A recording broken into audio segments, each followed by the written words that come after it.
Kita sudah melakukan evaluasi bahwa kerangka kerja yang dilakukan ke depan sambil nunggu Perpres ya Pak. Sambil nunggu Perpres, pemerintah Provinsi Jawa Barat akan membentuk tim evaluasi, monitoring, dan sebagai satgasnya MBG Provinsi Jawa Barat sebelum satgas yang dibentuk oleh pemerintah pusat nanti diterbitkan. Nah, tugasnya adalah mengevaluasi seluruh pelaksanaan kegiatan dari penyiapan bahan baku, proses masak-memasaknya, jam masaknya, pengiriman bahannya, sampai mencicipi. Nanti yang mencicipi nggak boleh guru, yang mencicipi adalah tim yang melakukan pemeriksaan terhadap kelayakan bahan pangan yang disiapkan. Itu yang pertama. Yang kedua, nanti tiap kabupaten itu ada lembaga aduan. Jadi nanti ada tim yang dibentuk oleh bupatinya untuk menerima aduan makanan yang disiapkan di sekolah.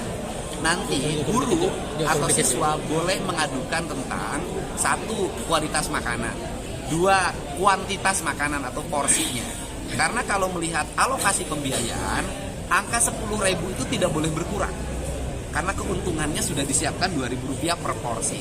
Artinya nilai makanan yang diterima oleh siswa harus 10.000. Kalau berkurang maka implikasinya ada 3 nanti yang disiapkan oleh tim.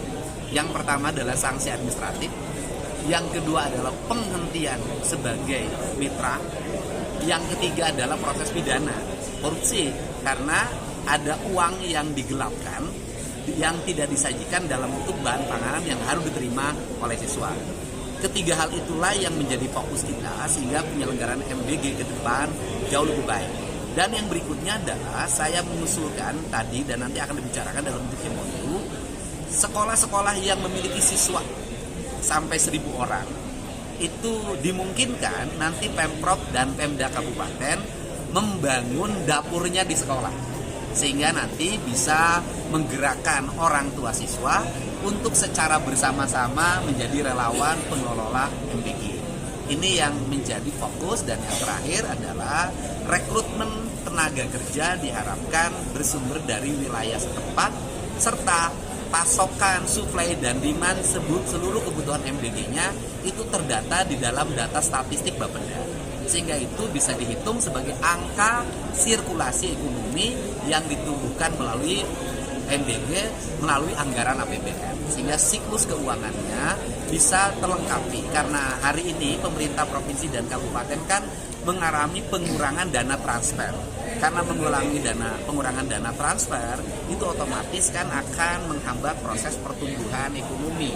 Karena misalnya pembangunan infrastrukturnya menurun, jumlah orang bekerja mengalami penurunan, sehingga MBG ini harus menjadi bagian dari stimulus untuk mengisi ruang kosong fiskal yang hari ini berkurang. Pak, untuk evaluasi yang kejadian kemarin seperti apa Pak? Evaluasinya satu dihentikan, yang kedua ada langkah-langkah teknik dan administratif yang segera ditempuh.